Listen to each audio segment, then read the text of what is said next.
Hey, you know what's normal but shouldn't be? The idea that if you can't monetize what you're doing, it's not worth doing. I don't mean that this is a thing that other people tell me. Frankly, it's something that other people try to talk me out of thinking, but I can't stop feeling that way. It's a very common problem, especially among content creators. It's a reason why so many streamers and YouTubers burn out, people whose job is enjoying video games at a professional level. This week, one of my favourite streamers, Beagle Rush, had to take a holiday from his job of playing the games he likes 5 days a week because he was feeling burned out. Because I can't stress this enough, that old truism of how if you enjoy what you do, you'll never work a day in your life, doesn't really apply to my generation, I don't think. Instead, what we got was, make your hobby your job and you'll lose a hobby and lose the line between on and off hours. Our work becomes our whole life. The reality of setting your own hours is that means you feel like you should be working every hour, and you have to justify any time off. You can't make a work-life balance if you can't make a distinction between your work and your life. People have material needs. Air, food, water, sleep, shelter. The things that keep you alive. But they're not all you need. A sense of belonging, a sense of security, and a sense of self-esteem are all things needed for people to be content and not depressed.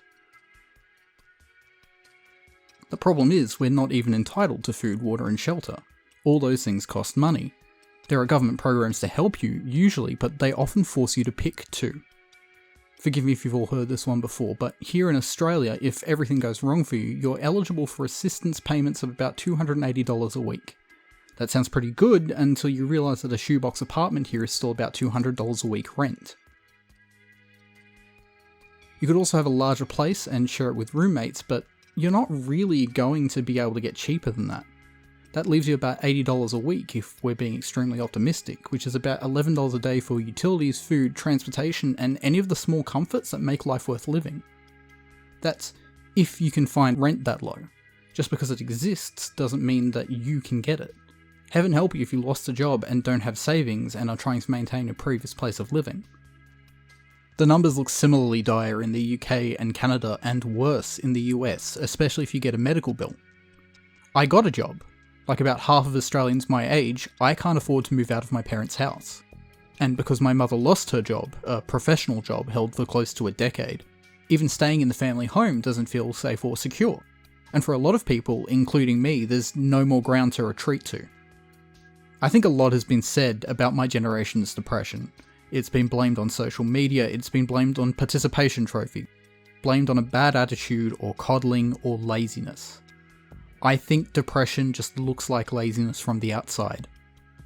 When I talk to older people about this, they usually try to give me the sense that if I work hard enough, stick with it, and push through, everything will turn out alright in the end. Life might not be what you planned or what you expected, but with enough effort you can make it through. But I think we've kind of picked up that's a bit bullshit, haven't we? The fact that anyone can succeed isn't reassuring enough when, at the same time, you know that everyone can't. I'm scared all the time. When I didn't have a job, I was scared I'd never be able to get one. And now that I have one, I'm scared all the time that I might lose it. I have friends with better jobs, and they tell me of their fantasies of dying on the way to work. It's the only escape they can think of. That's terrifying. I think if we're talking about the way social media is making us miserable, it's not enough to say that successful people are unreasonable role models to compare ourselves to. We also need to see the role the internet's played in keeping us connected to the people who drift out of our lives. We can keep talking to the people who can't afford to go out anymore or are so depressed they can't force themselves to. We keep seeing the long blog posts and alert for support from friends who can't keep their heads above water. A third of the GoFundMes we see are people who can't afford medical bills. Poverty is real and it's looming and it could eat any of us at any second. Things might just turn out okay, but we know for a fact we can't count on that. A lot of us are one bad month away from being homeless, but I don't think anyone here is 1 month away from being a millionaire. We live in a place where all the safety nets have been cut and we need security to be happy. When that happens, when that's the mindset you've got, being a workaholic is a natural response because it's the closest you can come to a sense of security. Your immediate needs are met right now, but if you don't feel like that's a guarantee, then the best substitute you can get is making sure you're doing everything you can, so you're ready for when everything is kicked out from under you.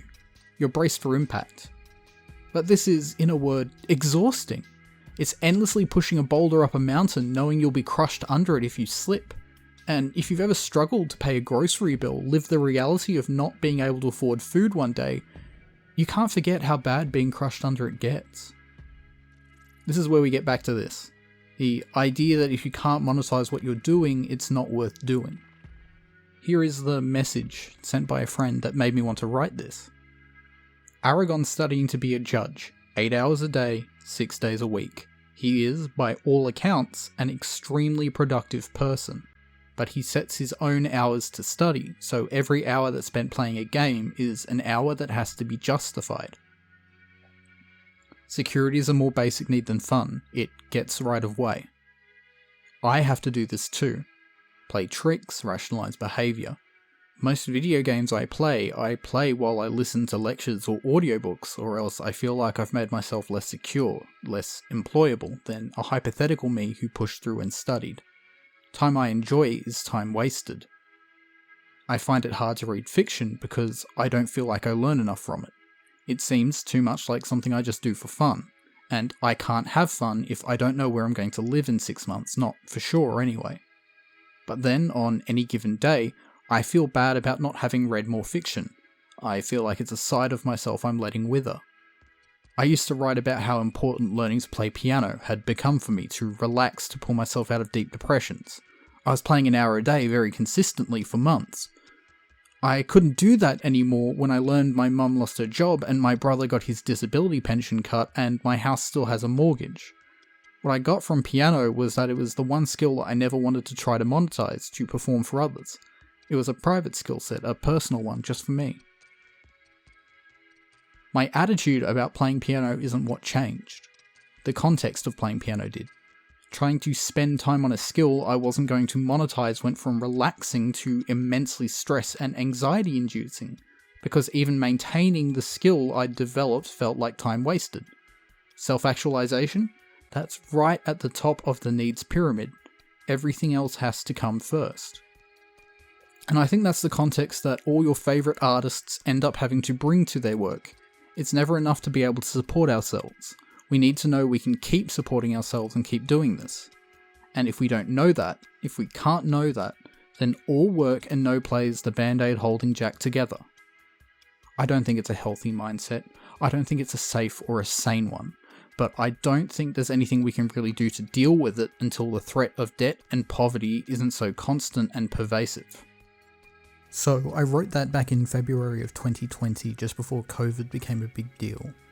This took a long time to animate, and full credit to Ennis Skalski for that work. The good news was that unemployment was doubled in Australia during COVID, which gave me the savings to move out into more stable housing. And I needed that because I did lose the job I mentioned, and I currently have medical bills far in excess of my remaining savings. I've also been unable to find work since. A lot of the specifics of the video changed. In the end, I'm in my own place, which has improved my life a lot. But the need to afford it doesn't present me with the means to. Now all that previous stress has been amplified. And I don't have a family home to move back to if I can't make this work. And I still don't know how to make this work.